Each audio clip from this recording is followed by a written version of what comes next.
Bienvenue à vous sur le plateau de Mobility TV. Aujourd'hui, coup de zoom sur peut-être une des plus populaires et plus célèbres entreprises françaises, la marque aux losanges, Renault, représentée par son directeur du commerce France, Yvan Segal. Bonjour à vous. Bonjour. Pour vous accompagner, pour vous interroger, pour faire le tour des actualités de Renault, et Dieu sait si elles sont riches en ce moment, avec moi, Jordan Dibi, bonjour à vous.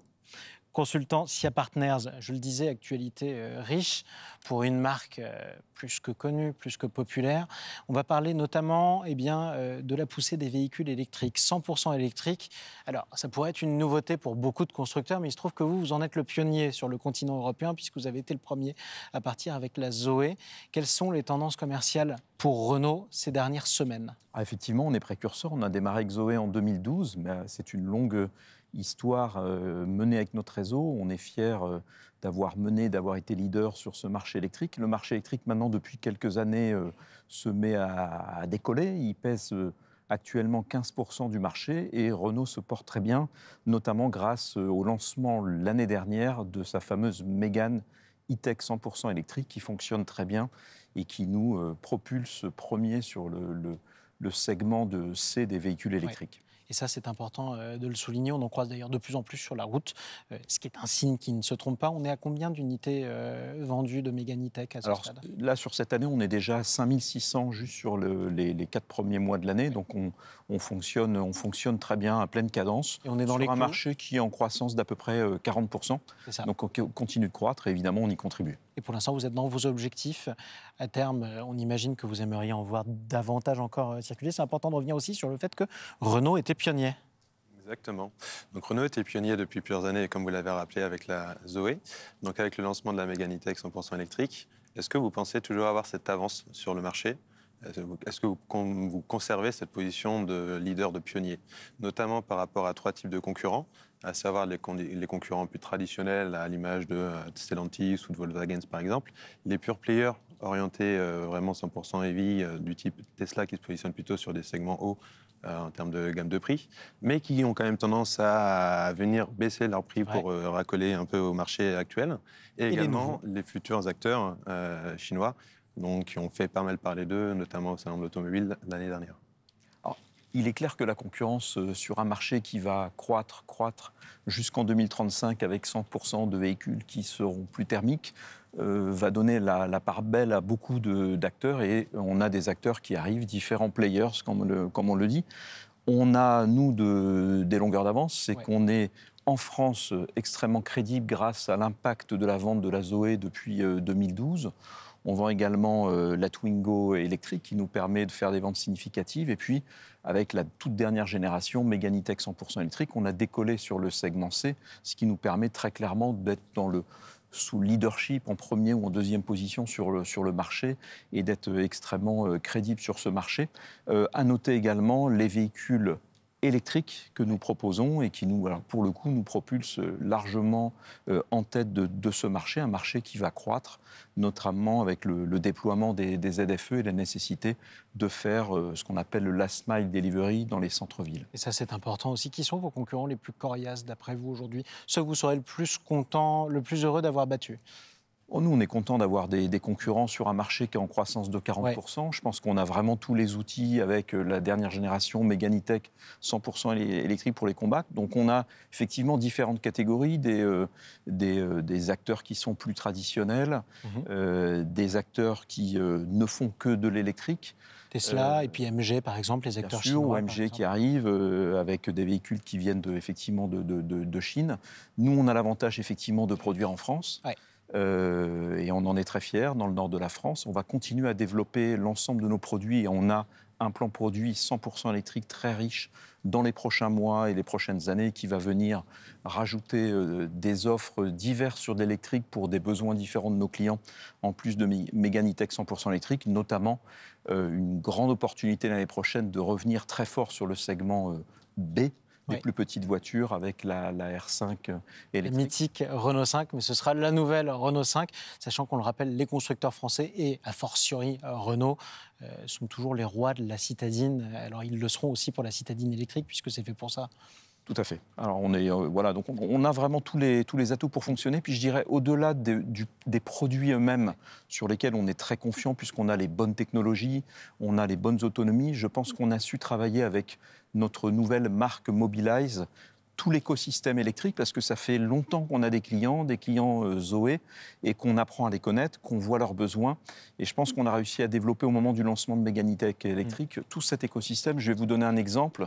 Nos vendeurs, quand ils sont en train de faire une offre pour une Méganitech électrique ou une Zoé aujourd'hui sur leur poste vendeur en discutant avec le client, ils sont parfaitement en mesure de faire une offre de leasing sur la voiture et immédiatement de faire une offre d'installation de bornes qui est signée immédiatement par le client, la borne étant installée avant la livraison de la voiture au domicile du client. Nos taux de pénétration sur les ventes de bornes sur Méganitech électrique dépassent les 50%. Ça, c'est quand même particulièrement pratique pour l'utilisateur. Parlons de l'image de Renault, puisqu'on a deux tendances un peu contradictoires, mais qui fonctionnent plutôt bien. C'est-à-dire que d'un côté, on évoque le passé glorieux. Vous avez parlé de la Renault 5, on pourrait penser au 4L, au modèle de 4L qui a été présenté au Mondial Auto de Paris cette année. Et de l'autre, on a une modernisation très importante. Le look des Renault a complètement changé ces dernières années. Enfin, une Méganitech ne ressemble pas du tout à une Mégane d'il y a quelques années. Donc, est-ce que c'est un nouveau Renault ou est-ce que c'est l'ancien Renault ? Oui, alors on parle de néo-rétro en interne dans la manière dont on positionne la marque, mais vous avez raison, c'est-à-dire qu'on a un marché devant nous qui est en pleine rupture, en pleine révolution. C'est un des axes de la stratégie du groupe Renault et donc derrière de la marque Renault. Et on se prépare à toutes ces ruptures du marché du secteur automobile, notamment avec des produits qui s'adaptent en termes d'énergie, de connectivité et en même temps, on n'exclut pas de revisiter notre passé, un passé glorieux, à travers des modèles mythiques, iconiques en France, qu'on ne va pas se priver de donc relancer, mais à la sauce moderne de la Révolution. Et vous avez même modernisé le losange de Vasarely, qui est devenu plus grand, plus simple et qui évoque aussi les Renault électriques. Montée en gamme aussi de Renault. Oui, tout à fait. On a constaté, notamment en début d'année, que les conditions gouvernementales d'aide pour les financements des véhicules électriques et hybrides se sont un peu durcies, et notamment dans le contexte actuel avec l'augmentation des prix. On a constaté également une augmentation des prix des véhicules. Pour autant, dans le communiqué de presse du groupe Renault sur les résultats du premier trimestre de cette année, on constate que finalement, malgré ce contexte-là, les clients ont tendance à acheter parmi les nouveaux modèles, que ce soit du côté Austral ou que ce soit à côté de la Mégane, des services haut de gamme, des niveaux de finition haut de gamme, ainsi que des motorisations plutôt parmi les plus puissantes. Comment vous interprétez un petit peu ces tendances du marché ? Est-ce que vous pensez que ça va être périn dans le temps ?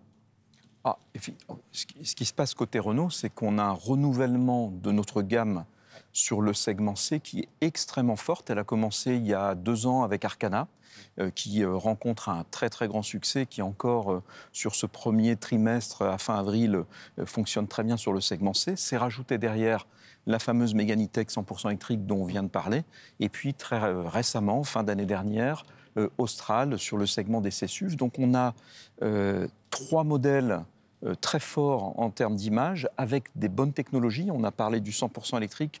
On embarque un moteur e-tech full hybride, 200 chevaux sur Austral, d'une très très bonne qualité, avec des niveaux de consommation extrêmement bas. Et on attire une clientèle, effectivement, qu'elle soit entreprise, mais également pour des particuliers, qui va aller chercher un véhicule très équipé, sur des niveaux qu'on appelle en interne des niveaux iconiques, des niveaux esprit alpine, et qui ont finalement un rapport qualité-prix qui est très bon, notamment sur la partie consommation, avec ce moteur e-tech full hybride, je pense à Austral, qui permet au final d'avoir des TCO de très très bon niveau, que ce soit pour des ventes de société, mais également dans le fonctionnement ou la décision rationnelle d'achat d'un client particulier. Alors malgré ça, est-ce que ça veut dire aussi que Renault est en train de devenir sur le marché français une marque haut de gamme ? Parce qu'on a parlé de certains de vos concurrents qui arrivent. La Méganitech, par exemple, a en concurrence la MG4, qui est produite en Chine, qui est beaucoup moins chère, mais qui a un niveau de finition qui est absolument incomparable par rapport à ce que fait la Méganitech dans toutes les critiques. Est-ce que ça veut dire aussi que vous êtes en train de devenir une marque beaucoup plus haut de gamme que ce qui était perçu dans le passé ? Alors, une chose qui est certaine, c'est que avec le lancement de ces 3 modèles, et puis Renault Espace qui va suivre dans les prochaines semaines, prochains mois, nous montons le barycentre en termes de plan produit vers des segments qui se tournent plus autour du C, voire même légèrement du D. C'est très clairement un positionnement légitime pour la marque Renault, on en est très fiers. Elle vient fortement augmenter les chiffres d'affaires unitaires et les marges à la fois du constructeur, mais de notre réseau de concessionnaires, de manière massive. Donc vous vous positionnez sur les modèles les plus rentables en plus de cela? Oui, le segment C est connu partout en Europe pour être plus rentable qu'un segment des petites voitures. Donc en remettant le barycentre plus haut, non seulement on écarte les marques du groupe, et en même temps on vient chercher des chiffres d'affaires unitaires plus élevés tout en répondant aux besoins de la clientèle avec des bonnes technologies.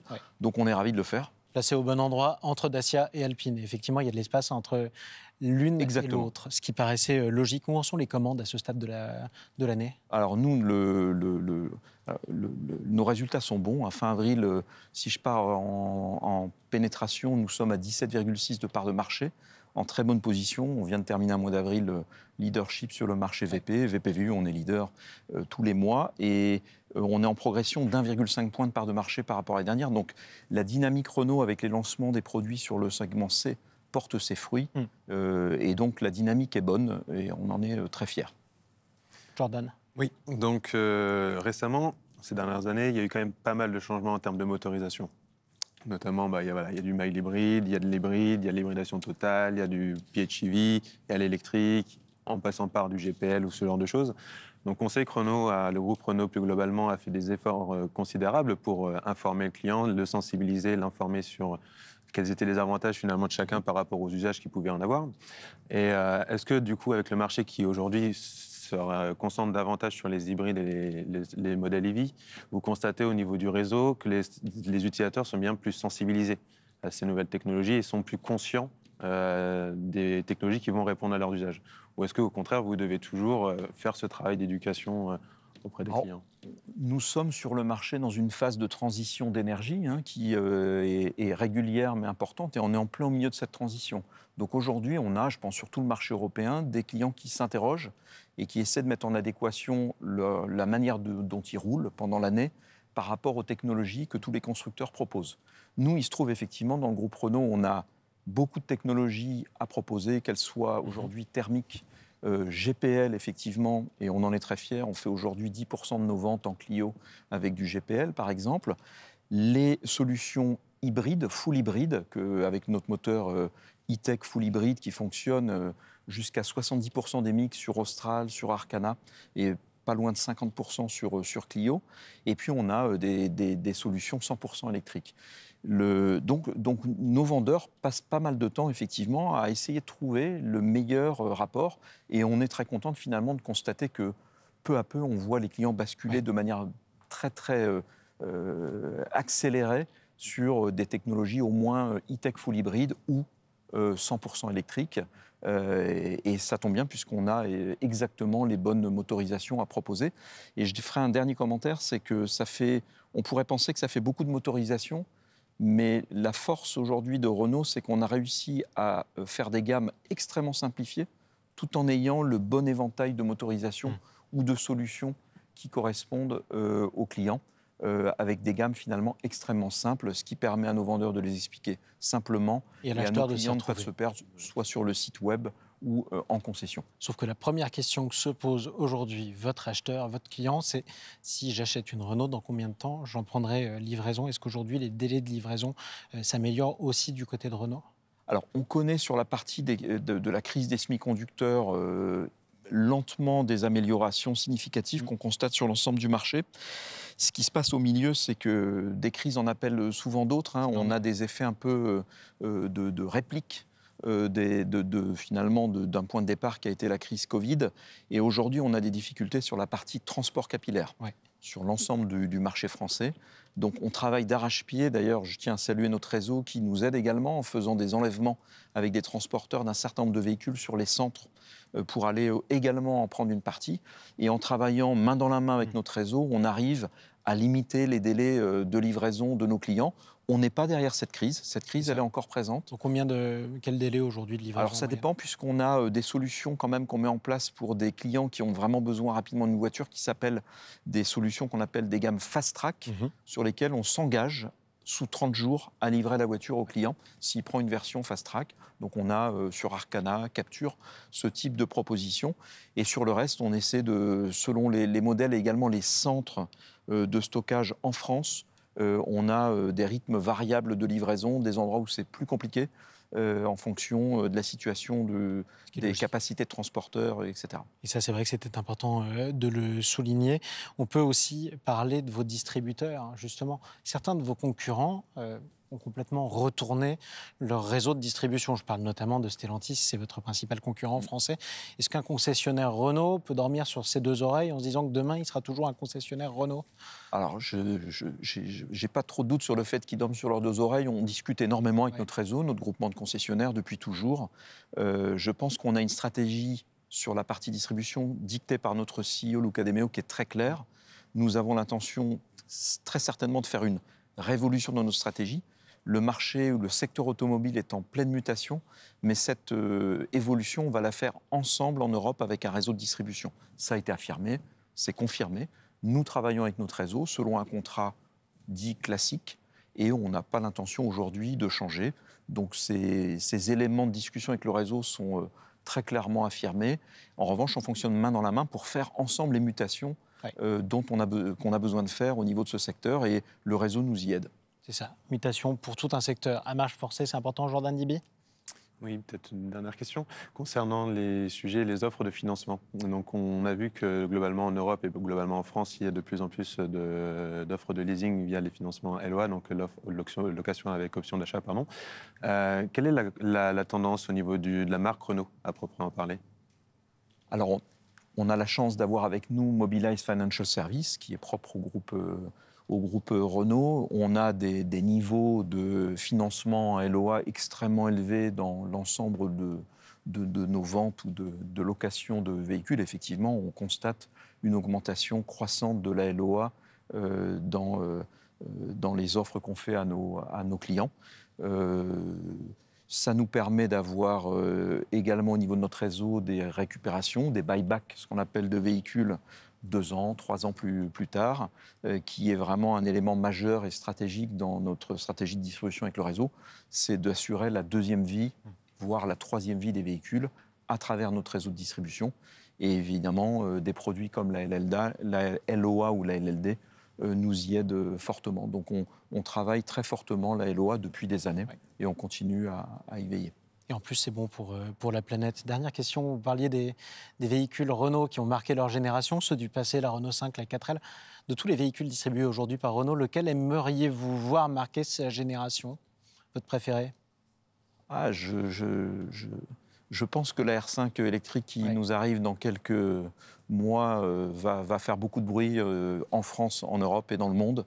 Et donc on travaille activement en interne dans les fourneaux du groupe Renault pour préparer ce lancement qui sera majeur en 2024. Comme quoi la R5 n'aura pas fini de marquer des générations. Merci beaucoup Yvan Segal, directeur du commerce France de Renault pour ce coup de zoom. Merci à vous également Jordan Dibi, consultant SIA Partners. Et merci à vous tous de nous avoir suivis toujours plus nombreux sur le plateau de Mobility TV.